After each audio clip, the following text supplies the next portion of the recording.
was set for an unbearably cold evening on December 22nd, 1887. The rehearsal took place in Mr. Ivy's log cabin home in Meaderville, and we have some of Ivy's relatives here, right? You are in it? Very good. Your uncle is Joseph. Very good.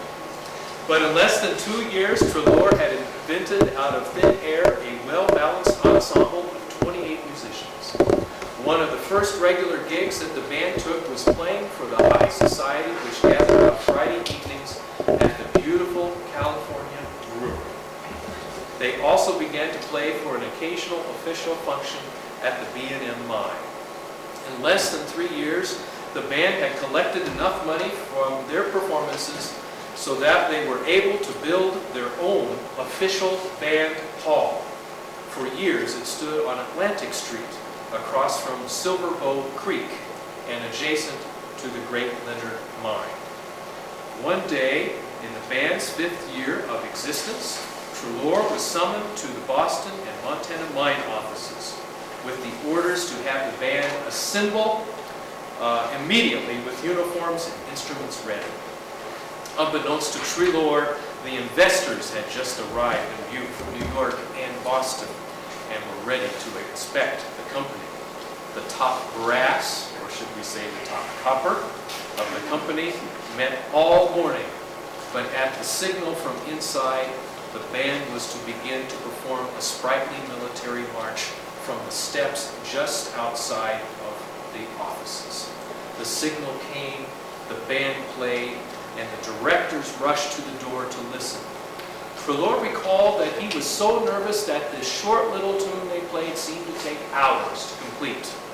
He wondered as he conducted with his back to the directors whether they would think the band was a waste of time or that the small, inexperienced crew would never perform up to the standards of the big city. He brought the band to a halt and slowly turned around, and he could see for the first time that the directors greeted the ensemble with nothing but smiles. In fact, one of the investors traveled with a piccolo in his pocket and joined the band for the remainder of the day. This piccolo-playing tycoon was so enthusiastic that he made sure the band had an open account at Boston's Oliver Ditson Music Publishing Company. And from then on, the band was always equipped with the latest and best in music for the ensemble.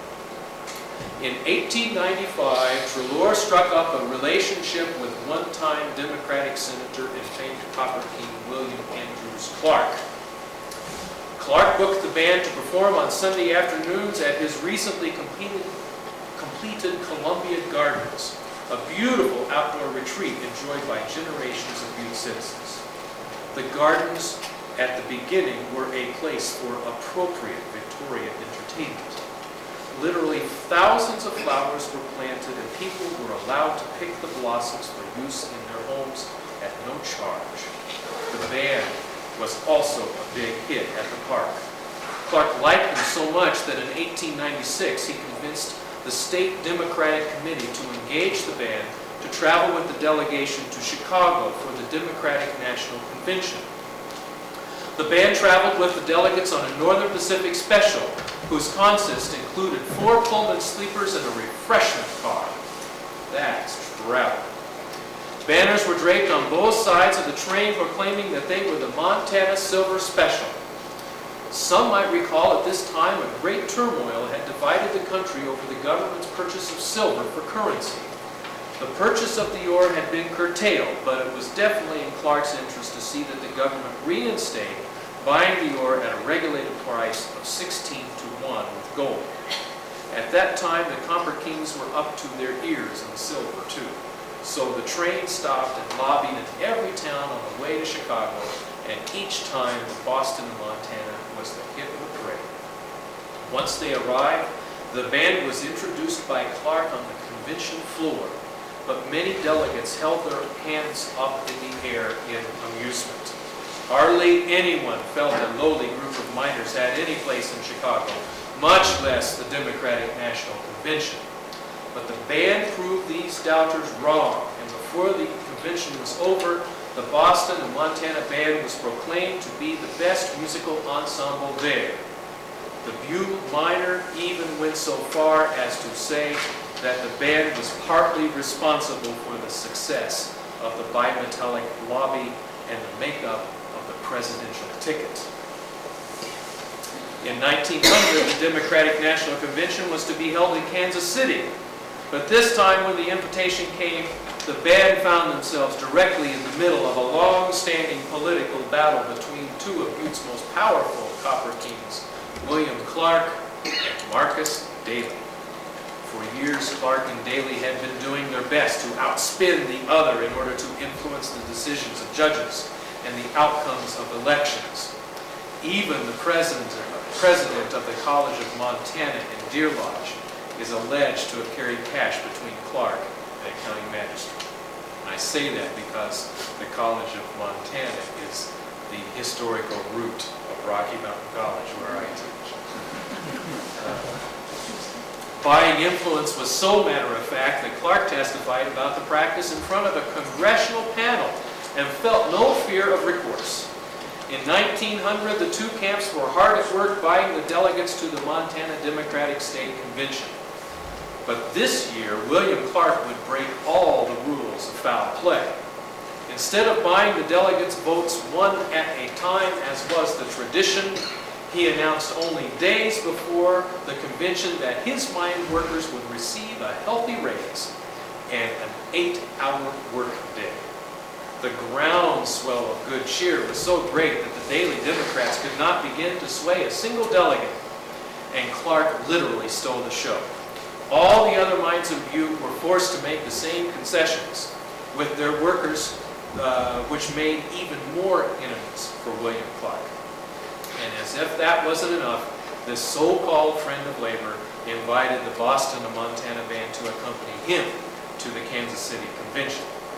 By this time, the B&M had been earmarked for purchase by the Anaconda Mining Company, and the Anaconda fiercely objected to their employees representing Clark. Having the Boston and Montana Band waving the Clark banner at a national convention would be a slap in the face of the Anaconda Company.